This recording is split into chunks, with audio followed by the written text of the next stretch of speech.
Hello everyone! I always like to do a video of some kind of fun little project to go with the new Pantone color of the year.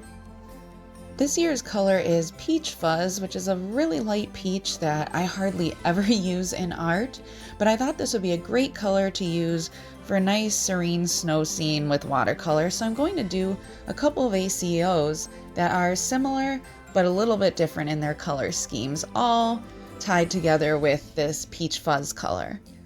I'm starting with a wash for the sky, which is where you add a lot of water to your watercolor paints and then take a flat brush and just brush back and forth across to get a solid base coat of color. I'm going to be blending two different colors together and letting them gradually fade and bleed into one seamless gradation. I'm going to do the same thing at the bottom where I'm going to have the frozen water, only for the bottom I'm going to use the tip of my flat brush to get sort of a jagged back and forth edge that looks like the snow is cascading over the ice.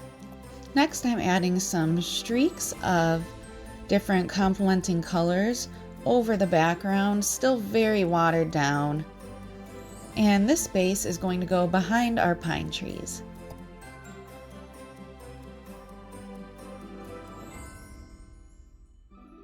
I'm also adding another little layer of reflections to the water. These are going to be some really tiny pine trees, so I'm starting by using the tip of a round brush to draw a line going straight up for the height of each pine tree. Now on each side of that main line, I'm going to use the tip of my brush to just tap up and down in diagonal streaks, and this is going to form the actual branches of our tree. If you use streaked lines instead, it ends up looking a little more like a feather than a tree.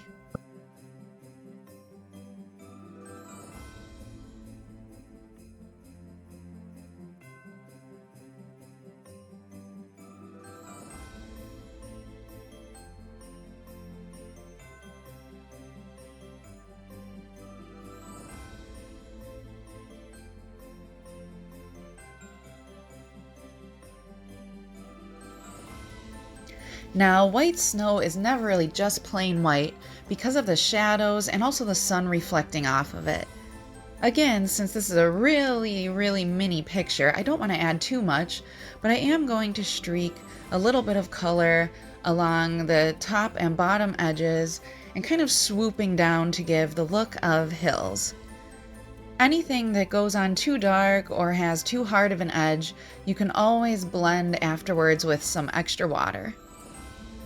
Once dry, I also added just a little bit of clear sparkle acrylic to the trees and a little bit over the edges of the snow, and also some little spots coming down in the sky to look like it's still snowing. These simple snow scenes are really fun and not too stressful or challenging at all, even if you're not a regular watercolor painter, so I hope some of you do try this at home. Thank you so much for watching! Happy New Year! If you want to see more fun art demos in 2024, then be sure to subscribe. Thank you!